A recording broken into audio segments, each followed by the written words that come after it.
The first thing we have is a crowdsourced oops. We have a page, like it was a wiki page in the past, but nowadays it's just a page that you can manually edit that have information about providers, good and bad ISPs. Why we have that page? One, because some providers, they don't, although you can pay and use, they don't allow you to use for running a Tor server, or they don't allow you to use to run a VPN or a proxy server. So this is one of the main research topics that you need to do. Like, you need to find a provider that will allow you to run a server. And not all servers, not all providers will allow you. Even if you're paying them, maybe they're going to say, this is against our terms of service, and they will shut down your server, okay? So the Tor community created this list of resources where you can find different providers in different countries. So you have providers, for example, in the Africa continent, you will have some providers in South Africa that you can buy a virtual machine there and you can run a Tor relay. But the price, if I recall correctly, will be a little bit more expensive, like $10 per month or something like that. Okay, and I don't remember exactly the bandwidth traffic allowed there. So this is the technical requirements, and one of the main issues is where you can find providers that will allow you to run a server. And usually people from the community ask us, why you cannot run a server at home? Because at home, maybe I don't even have a data limit. I can use the traffic for whatever.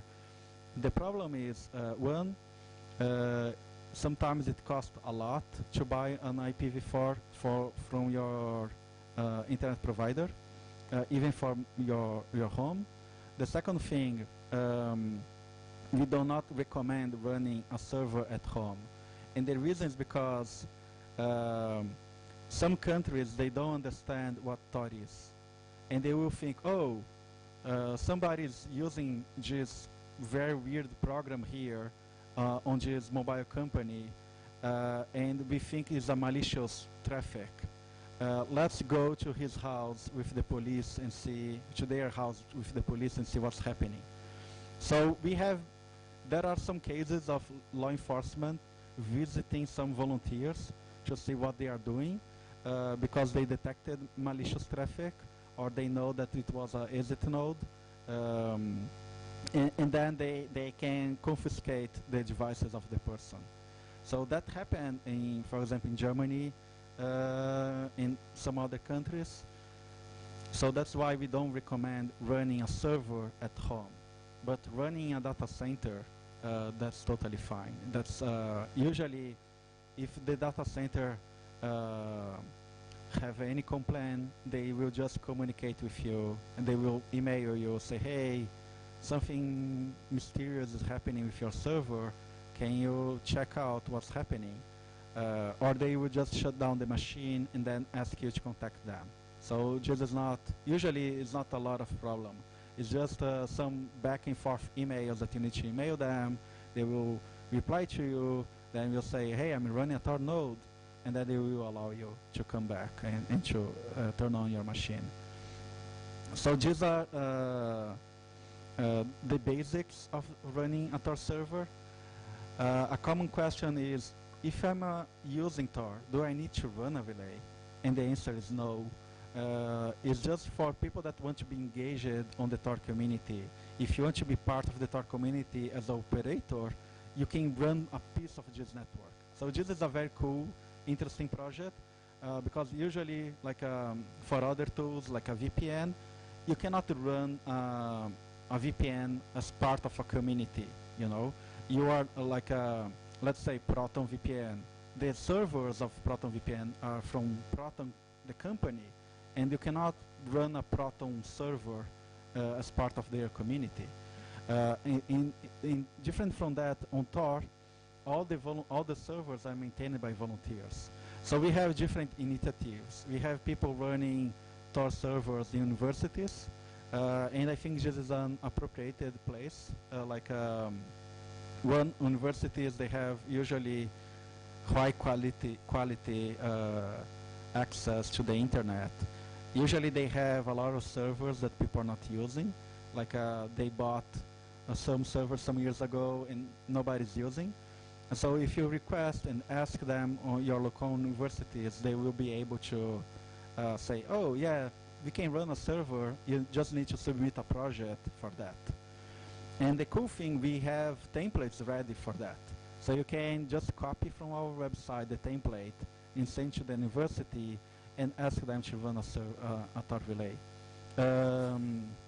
I forgot the name of the website, but this is a campaign from Electronic Front Foundation. It's called Tor University Challenge.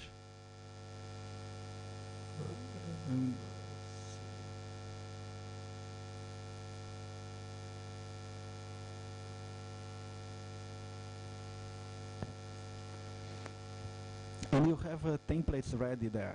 So you just need to copy and send to or if you are working at the university or if you are a student, we have different templates for that. So you can share with your friends that are still studying at the university, or if you're a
document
basically you're sharing your internet. Let's say that you want to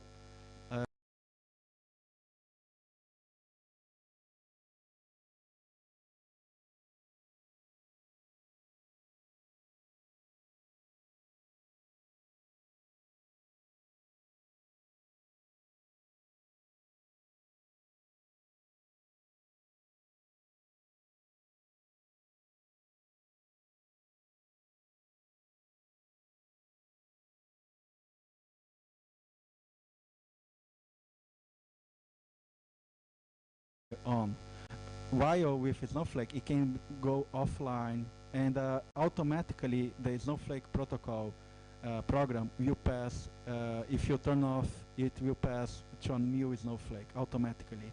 So you're not turning off and people are going to be mad with you. Like, oh my God, I was watching YouTube and my friend turned off the computer. No, it's not like that.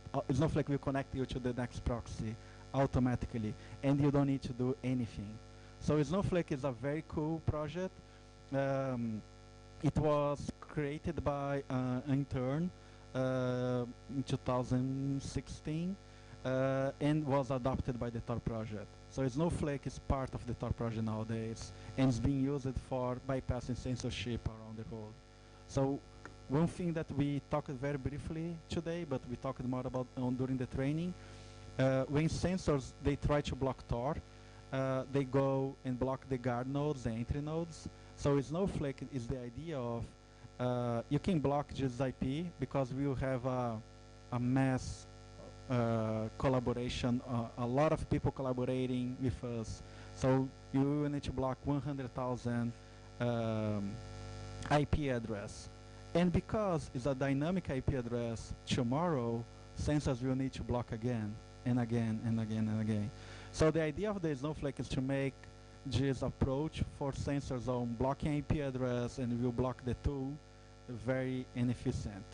So that's the design that people came to build this tool. One thing that we didn't say, but is implied, Tor is free. You don't need to pay to use Tor. And why it's free and how it's free, it is free is because, one, we have a community of volunteers. So people that are running servers, they are running because they want to fight internet censorship, they want to fight surveillance, they want to help, they want to promote privacy online. And so that's why we have a community of people running the servers and helping with Snowflake, helping with relays. And I think that's important to have more people from other regions running the servers. One, because you are part of a movement, you are also part of you're part of a movement to defend the internet freedom and internet privacy.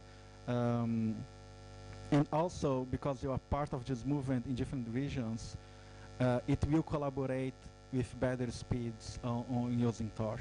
So if you use Tor, you can see that will be slower than your direct connection.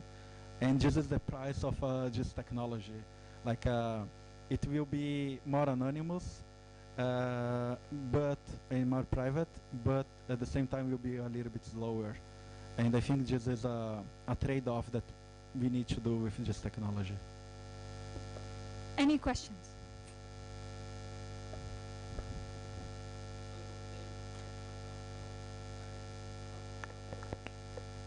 Correct. You can try. I'm all for trying, and then if you face consequences, you can just contact us. We'll let you know.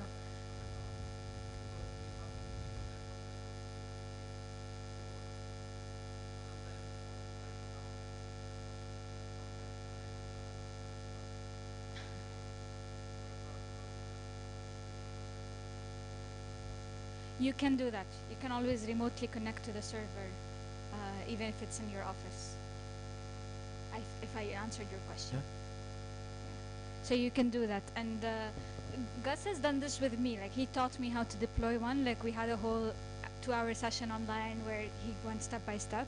And the team, all of our volunteers are happy to do that. They can walk through the steps with you step by step to deploy a server if you want. Yes. Snowflake will be the like a if you leave now and open the web page. Snowflake.torproject.org. So we had slides with the QR codes, which made life easier, but we, as a technical organization, we cannot do TV and audiovisual stuff. It's beyond the human comprehension using this. So you can join Snowflake. You can visit snowflake.torproject.org, and then my recommendation is to install on your computer browser, because if you turn on your cell phone, it will use your data bundle. But not much, not like No, that. it will Really? use, yes. Oh, We okay. have a lot of people from Iran connecting these days, and then it will use a lot. Sorry? So mobile data usually is like 10 gigabytes, but Yeah. your home's Wi-Fi is usually 100 plus. So it's Yes. just about that. It's just your mobile data will run out faster. Yeah. Yeah? Yes.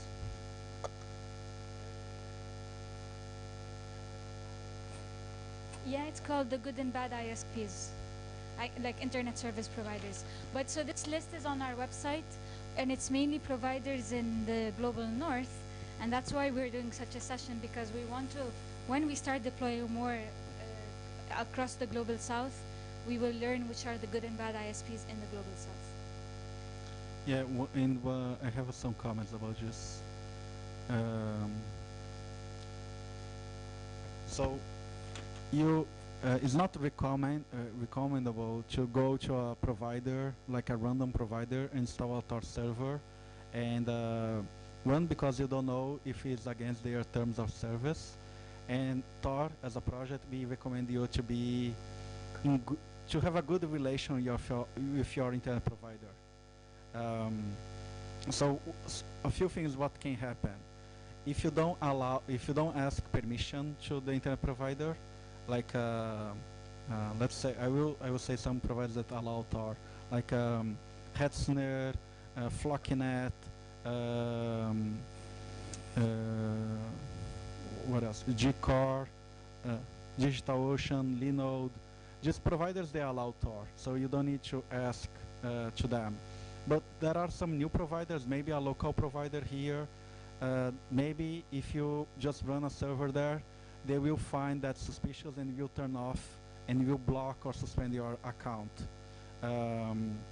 So what you need to do, sometimes you need to contact their support channel and say, hey, do you allow running Tor servers? Sometimes a support agent will tell you, no, we don't allow. But if you go maybe a different time and a different day, you will have a different support person who will say, no, that's totally fine, you can run. So we have a list of servers that are allow or they block Tor servers that you can find here in this project. And I have been doing that in Brazil, and it's a huge pain because sometimes they tell you, no, it's totally fine to run a server, and then you register, you run the server, and then after some days they will turn off the server and tell you, no, we don't allow you. So it is a little bit sad, and painful, because you need to go try and error to find good providers. And sometimes they change their policy. Sometimes they say, no, we don't want to run Tor servers anymore, and goodbye. And sometimes they will just suspend your account. So that's why we are collecting this experience, so you don't go to the same provider that I was kicked from. So you can go to good providers and then run a server there.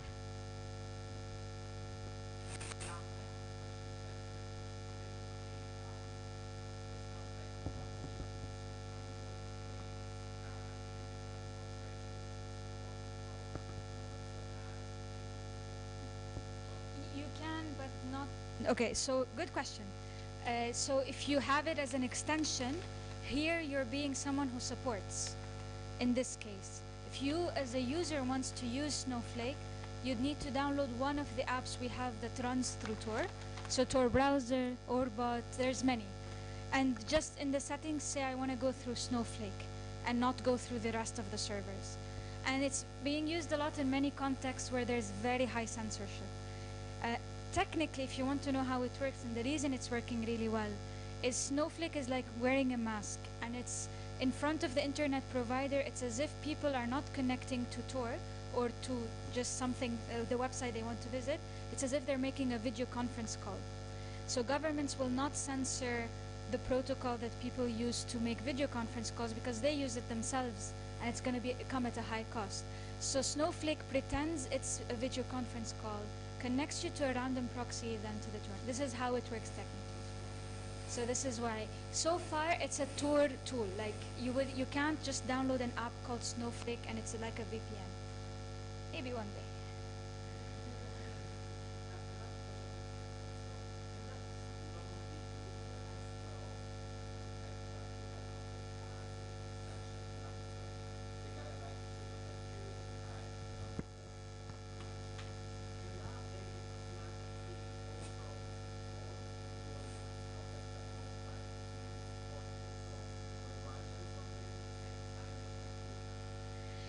Apparently, so it's happening because we see people inside Iran doing both. Like, not maybe the same user, but we see people inside Iran deploying the extension, but also using Snowflake. So it's happening where people in the same context are being both the user and the operator. But cool questions. More questions. Who's like passionate about becoming a relay operator now?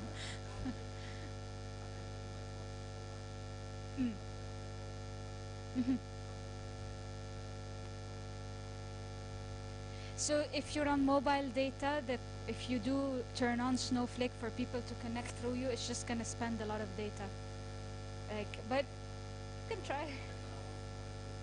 Or if you connect to Wi-Fi, let's say that you are connected to the Wi-Fi here, you can turn on, you can install Orbot, and Orbot has a new mode called kindness mode, and that will become a Snowflake proxy.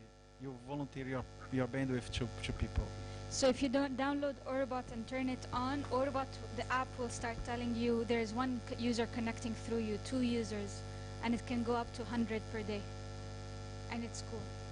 Yeah. Yeah. No, that's if you want to run a relay, a regular relay, you need a static IP version for address. No IP. So because why we need IPv4 is because we don't have an IPv6 only network, and if we had you can run is required to have IPv4 because part of the network is still in IPv4, and a lot of users in the global south still they don't have access to IPv6. They depends on IPv4, and then because it's an unlimited network, if we split the network in IPv4 and IPv6, we will have a problem with anonymity. So that's we have support for IPv6 on the Tor network, but you cannot run IPv6 only relays. You need IPv4. Any other questions? That's your last chance. You cannot ask questions after that. I think this is how relay operators are engaged. We have usually online meetups every month. We have a Tor relay mailing list. Sometimes people are very grumpy replying you. So I believe this is because some sysadmin they don't see other people in real life, and then they can get very grumpy. But it's a very knowledgeable community, and people really want to help you to set up a relay. If you become an active relay operator, you get invited to our staff meetings. Yes. If that incentivizes you at all. And we have if you also if you run a Tor relay, you can get a Tor T-shirt.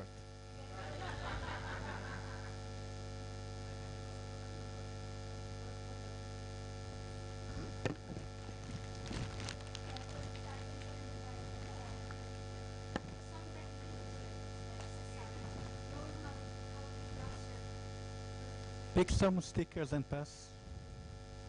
Do you have a recommended cloud provider for that is easy but also located geographically well for non-global global majority country?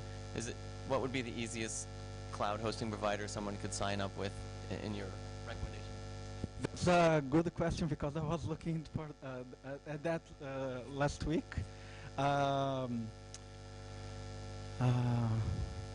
There are. You should avoid some providers like DigitalOcean, OVH, Hetzner. These providers you should avoid. I was looking into. I'm still trying to see if they are a good provider or not. But some folks here.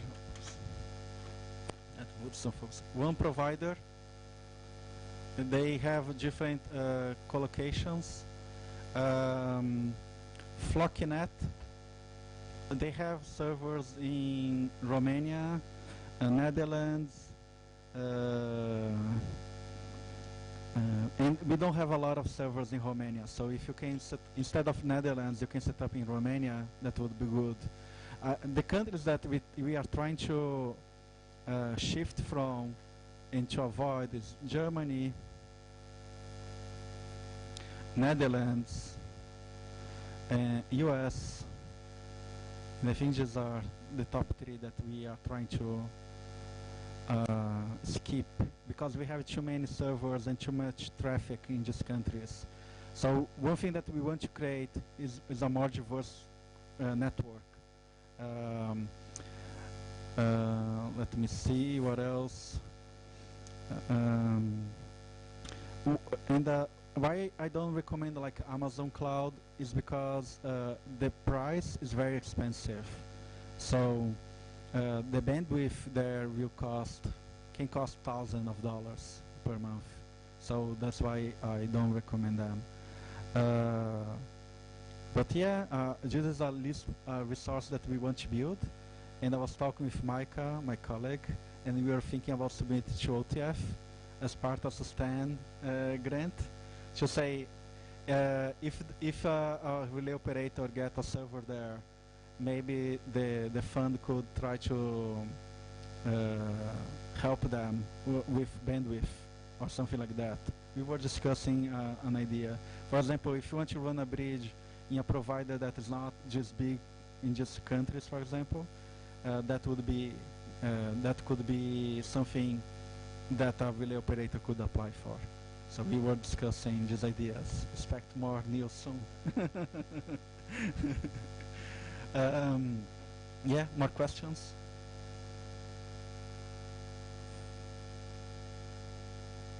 Yes.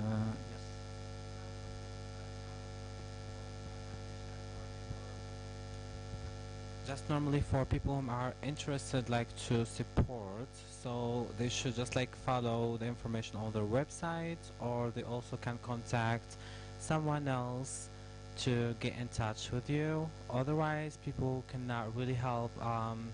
This is very important. You can just like share the information with a friend, colleague, or someone else who may just like support.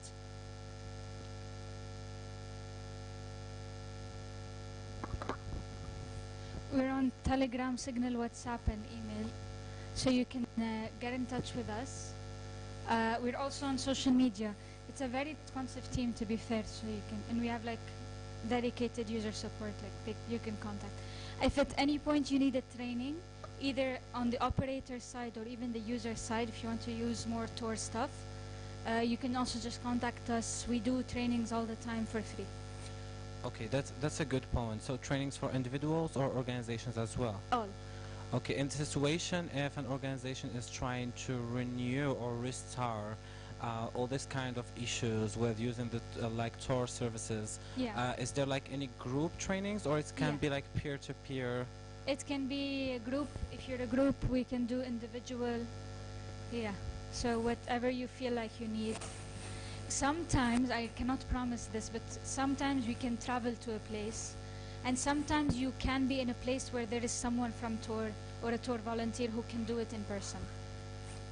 Okay, I'm gonna go like more on the organizational side right now. Yeah. So in case we wanted, for example, to bring someone from tour, because I know like also like financial issues and funding is very important at this point. So if an organization wants, for example, to host someone, 2 people or 3 people from the tour team for in-person gatherings, there's a possibility to discuss this? Yeah, as much as possible, we don't want the host to pay. We try to pay ourselves, and we come if there is interest. But we can't promise it all the time because we also have funding restrictions for this type of work.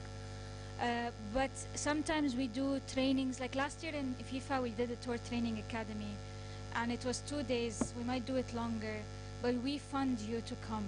So you apply, you get accommodation and the full flight, everything, visa. We try our best to... And you et les écoles primaires pour faire la vulgarisation de cette déclaration. Auparavant, le Sénégal avait une loi sur la cybercriminalité en 2008 et la protection des données. Mais en plus, nous avons approprié cette déclaration pendant 3 ans et nous avons sillonné le Sénégal pour faire la promotion de cette déclaration pour l'accès et la liberté d'expression en matière sur Internet. Et parmi aussi la démocratisation de l'accès à l'Internet. En dehors de ça, au niveau du Commission africaine des droits de l'homme, les sessions de la Commission africaine des droits de l'homme à Banjul, chaque année, nous organisons des panels pour faire cette promotion. Moi-même, j'ai eu à animer beaucoup de panels sur cette déclaration. Au-delà de ça, nous avons essayé aussi de partir au niveau des facultés, tous ceux qui travaillent sur les questions d'Internet. Yeah, of course. And on the business card, you have my signal as well if you prefer signals. Yeah,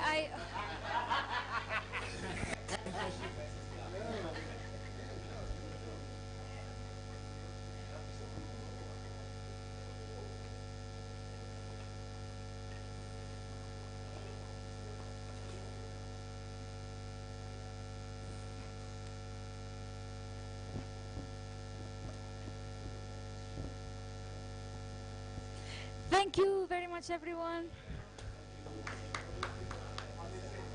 Happy FIFA Africa.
campaign, and it was a campaign that had to be carried out. And I had a lot of material from the African Declaration, because every article of the African Declaration speak to material that could be used for the campaign. And government officials were, so something existed in Africa or around the world about how internet could be protected, and I actually demonstrated with them in triumphant detail that internet rights were human rights, and you cannot just cut down internet. Because we even had a prime minister at that time that was from my region, the marginalized region, that actually came to my community. After you who are saying internet have been cut, how many of you here has laptops, or do you have electricity? As we said, that was a scandal of the millennium. And so internet was reinstated, and we are using it, and government has been very wary of cutting internet, because it knows that people have instruments. Civil society organizations and the media actually are abreast with internet rights in Cameroon because of the work we've done. I've not gone into the declaration so far, because I only know about it because each time I meet Avis, he tells me that he's working on the declaration. So that'll be my reminder every time I meet Avis, because he's doing the one that dragged me that come this way. I'm already interested in other things and no longer the African Declaration, but I can assure you that it has been very, very useful to me. And thank you, Avis, because at times he actually even forced me to come and join the Association of Progressive Communications. APC. Yeah, APC, all of those things. And for that, and the nice thing about it is that after when the internet was reinstated, well, I asked myself, what do I do now so that internet should never be cut in? Internet shutdown should not be a new normal in Cameroon. And so I started working on the comprehensive digital rights for Cameroon, still using basic information from the African Declaration and what happened in Nigeria and in Brazil. And I'm sure we are in the coalition with Avis that we're still working on how to force government to pass a digital rights bill in Cameroon. I'm sure the bills are at the level of the Prime Minister now. So thank you, Avis. Thank you, the initiators of the African Declaration. I remain grateful. I think that my people in Cameroon, especially in the English-speaking regions, are also grateful that we came across this document. Thank you. Oh my goodness. That's really powerful, yeah, to listen to all of you. Yes, we can still have more comments and then. Okay, yes. Hi everyone, my name is Uyanda Siotula. I am from South Africa. I work for SOS Support Public Broadcasting Coalition, and our work revolves around public broadcasting. When we are an advocacy group for a public broadcaster in South Africa, the SABC.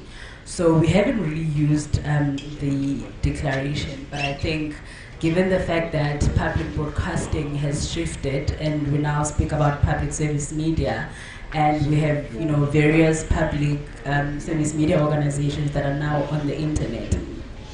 And one of the key principles in public service media is access to information, and universal access, in fact, to information. So we are currently thinking about how we can then advocate for access to public service media through the internet, because a lot of these public service media organizations such as the SABC now have OTT platforms, and a lot of people now are able to access information through the internet. So I think really this would be such a useful tool and a framework for us to think about how we can advocate for people in South Africa to access public service media content through the internet. I think also, because we do a lot of advocacy with government, so I think also in terms of policy development, it would also really be a good tool, because one of the issues is, one of the biggest issues is digital divide, is the price of data in South Africa. And if we are going to not be speaking about access to information, obviously we need to look at the price of data. We need to look at government rolling out free Wi-Fi hotspots for people to access internet. So once we look at, I think the one right that really stands out for me is the right to information, access to the internet. And I think really this would be one of the foundations that we use in our advocacy to get government to understand the importance of having people, really have, well, maybe not free, but affordable, access to the internet, because we've been having conversations around zero rating, but really we didn't have, an instrument that we can, refer back to, and I think this is it. Thank you. Thank you very much. We are clapping for everybody.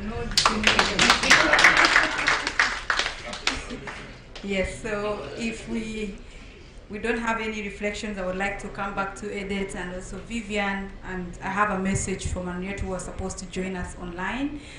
Maybe I should read from Henriette already. It's unfortunate that we could not have her join, but this is what she said. She said AFDEC was a powerful connector at the time when it was needed because of the increasing repression states were exercising on online freedoms.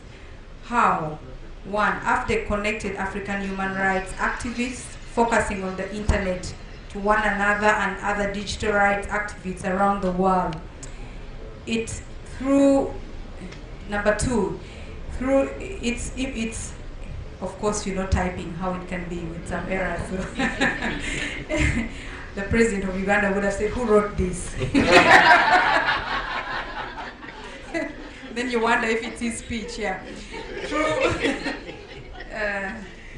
Through its impact on the HC, African Commission on Human and People's Rights that Vivian, Paul, and Edith spoke to, connected African online rights activists to those focusing on online spaces. It connected media rights, freedom advocates to those focusing on internet access, on freedom of expression and assembly, and through the internet. It created local ownership in the region for Human Rights Council 2012 resolution on offline rights applying online. And it has a lasting legacy through the SCHPR Declaration of Principles on Freedom of Expression. Africa now has a vibrant digital rights movement. In my view, this movement can be made even stronger. It rekindles this local ownership through using common framework for assessment provided by AFDEC. So when it was reading well, it is my speech. When it didn't go well, so let's listen to some reflections from Edith. And also, as you do that, you could also tell us what are some of the way forward. And we would also like to hear from all of you. What are some of, how do you want to see AFDEC, tomorrow and the next years? Thank you. Thank you, Peace. Obviously, there are a lot of things that have not been said about various ways that different organizations have used the declaration over the years. Many of those organizations are not present in the room, so we don't have the benefit of their own perspectives. But one of the things I think I should mention is the fact that in Nigeria, Parallel Initiative, working with a number of other organizations, developed a bill along the lines that our colleague from Cameroon was referencing, Digital Rights and Internet Freedom Bill, which was essentially fashioned after the principles contained in the declaration in an effort to promote digital rights, because what we find in our laws really. Yes. Okay. Do we have another mic?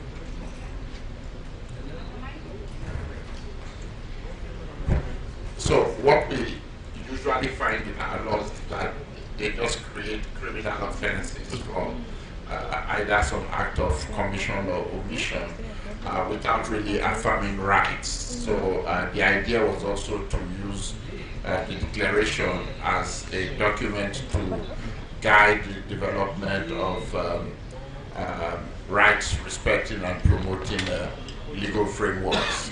Unfortunately, that bill went through Parliament the first time, was passed into law, but our president at that time, our former president, refused to assent to it, so it didn't become law, but it's back in Parliament now, so we hope that at the end of this journey, it will become law. I was also surprised 2 years ago, I think Henriette and I attended a meeting in Germany, and some students from the University of Dublin came and talked about a project they had done to study the impact of the African Declaration, and that was really surprising for me. And I was trying to see if I could find their report to share, and I'll still do that whenever I find it. But I think it was very touching that they came across it, became aware of various ways that it had made impact, and it became an academic study. The University of Dublin would have thought. So there are so many different things that we are unable to talk about, also in the interest of time. But just to look at what are we considering as next steps? Obviously, I think there's been some allusion to this, the fact that 10 years after, there's probably some updating that is required. When this declaration was developed, some of the technologies that have emerged over the last decade were not in existence at that time. So they have not been captured in the declaration. So at this point in time, it is probably necessary to revise and update the declaration. Part of the objective of that would be to elaborate some of the principles which are now a bit more robust, giving new instruments that have emerged, new decisions that have emerged from various courts, and so on and so forth. But also to capture those issues that were not adequately captured or captured at all because the technologies were very rudimentary at that time or had not even emerged. I mean, 10 years ago, nobody was talking of artificial intelligence. Now it's dominating the digital landscape and so many other issues. I think there's also a need to continue with the public engagement activities to raise awareness about the declaration in various ways that it can be used by civil society actors as well as other stakeholder groups. Different ways that it can be used to challenge any legal frameworks and policies that are inimical to digital rights and internet freedom. I think we also need to continue national level engagement and activities. I mentioned in my earlier presentation that it had been launched in about 6 countries, which is really a drop in the ocean when you're looking at a continent with 55 countries. So there are so many other countries where we should consider what kind of national level engagement would be appropriate at this point in time. Perhaps not a launch, it would be a bit difficult to start launching a document that's 10 years old, but perhaps we could also look at how national level instruments and frameworks measure up to the principles in the declaration. I think in addition to that, we need to continue with specific stakeholder engagement. So at the beginning, we had outlined a number of stakeholder groups that needed to be engaged. I think at the end of the day, we're only able to specifically engage national human rights institutions. So brought together national human rights institutions in Africa at a meeting in Johannesburg to walk them through the Declaration of Principles to help them in their functions. In different countries, they have different functions. Some of them play adjudicatory roles, some of them are doing human rights education and so on. But again, the level of knowledge and understanding of digital rights issues may not be what is required for them to do public education. So that was part of the objective of that engagement. But the other stakeholder groups that we have penciled down for engagement, which we have not been able to do, one is the media. We thought at that time it was important to specifically engage the media because they can amplify our voices, they can advance public enlightenment and education far faster than civil society organizations can do. I think that remains an important engagement that needs to be undertaken. In addition to, of course, journalists being able to protect themselves, relying on the principles that are contained in the declaration. The other stakeholder group is the legislature, parliamentarians. Across our countries, they are making laws for us with very little understanding of the issues and the guiding principles. Again, it's important to try and engage them. We have actually planned to have an engagement. At that time, we are planning to do it in collaboration with Sharif C, who was Speaker of the Parliament of Burkina Faso. And unfortunately, a coup was carried out in Burkina Faso shortly after we took that decision, and we're not able to move forward with it. But I think there are opportunities now to look for other structures to use to carry out that engagement with parliamentarians so that they have a better understanding of digital rights issues when they are making laws. And the final stakeholder group are judges. Again, they are interpreting laws and policies, including on digital rights issues, when many of them don't really have a clue what they are interpreting. So how can we also engage with judges in order to improve their understanding and knowledge about these issues? And then we have more favorable jurisprudence that is emerging from the judicial sector. So these are ideas I think that we can still take on board going forward, unless vast majority of us think our work is done. We should fold up our tents and go, but I'm not in that. Thank you. Thank you very much, Edith. Yes, Sahan. Thank you. And Vivian, please. What do you see as next steps for, and also some reflection on some of the things that came from the audience? Thank you, Peace. So listening to the audience, it's been very surreal. I didn't know, I knew we're on to something, we had done great work, and so hearing all that had happened, how people have used the declaration is really amazing to hear. And I was just thinking that, when we're discussing about the podcast that we intend to produce to, highlight some of the work that we've done around the declaration. These organizations that we didn't even, we knew about Abba's organization, but we didn't know that there were other organizations that were using the declaration for, such great work.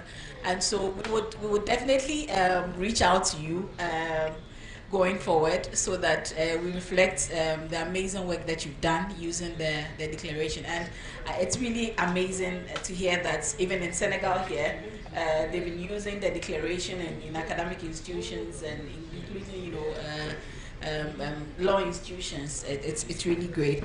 I think that EDHEC has really touched on, what we plan to do, and the opportunities that are there for us.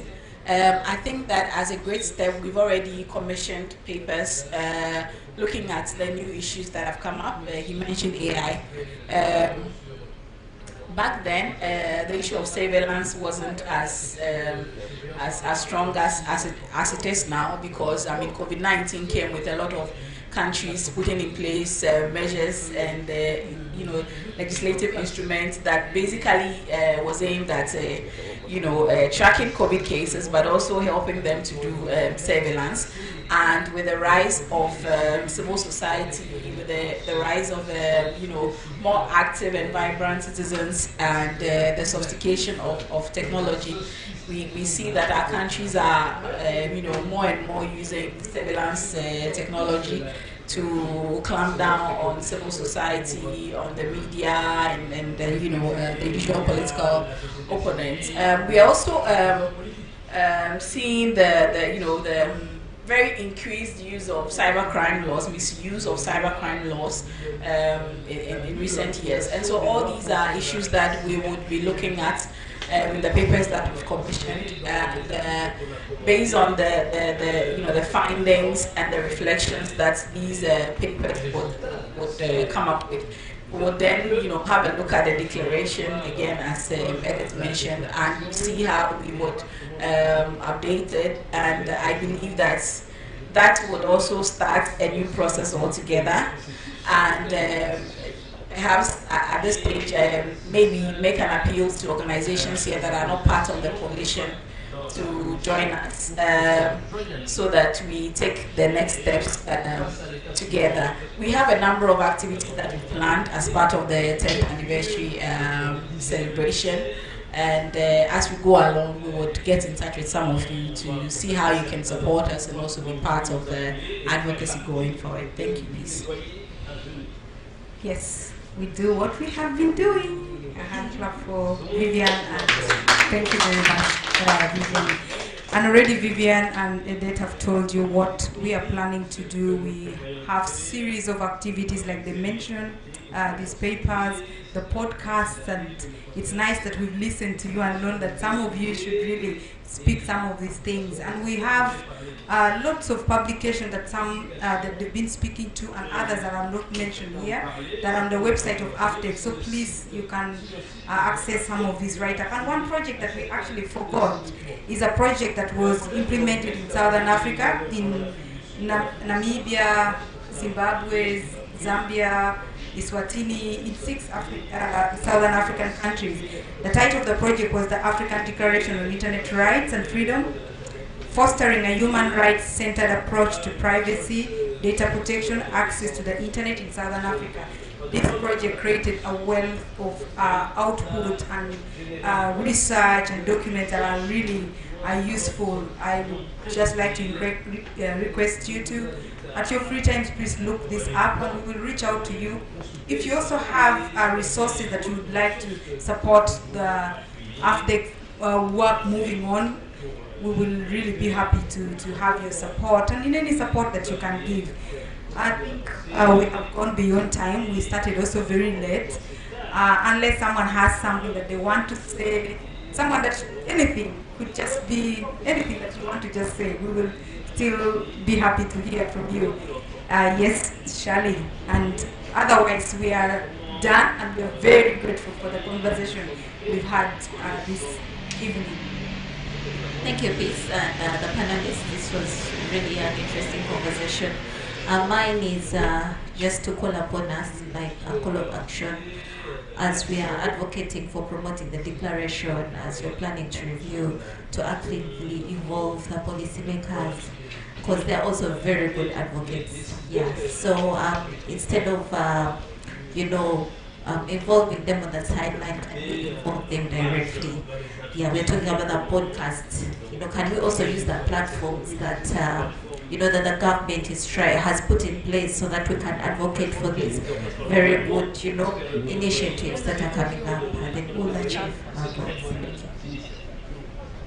Thank you very much. Shirley works for the government, and so it's nice.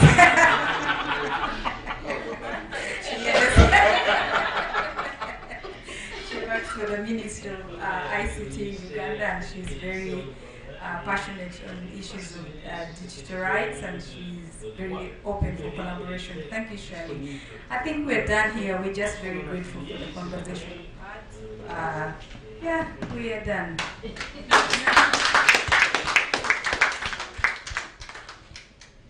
Yeah, I guess we have dinner somewhere. Is it? No? No. Program. Cocktail. Oh yes, cocktail, not dinner. Oh, what a mess.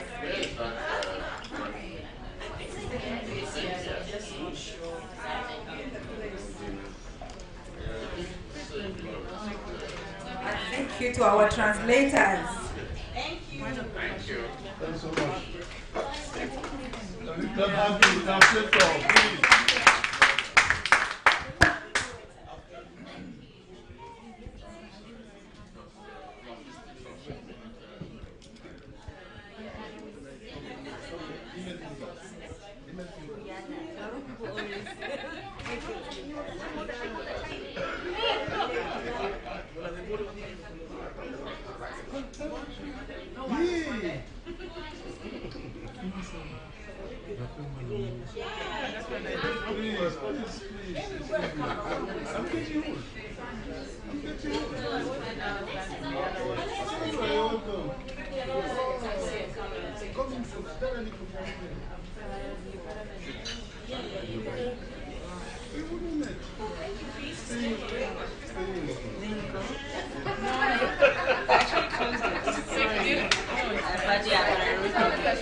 Where are you lodged?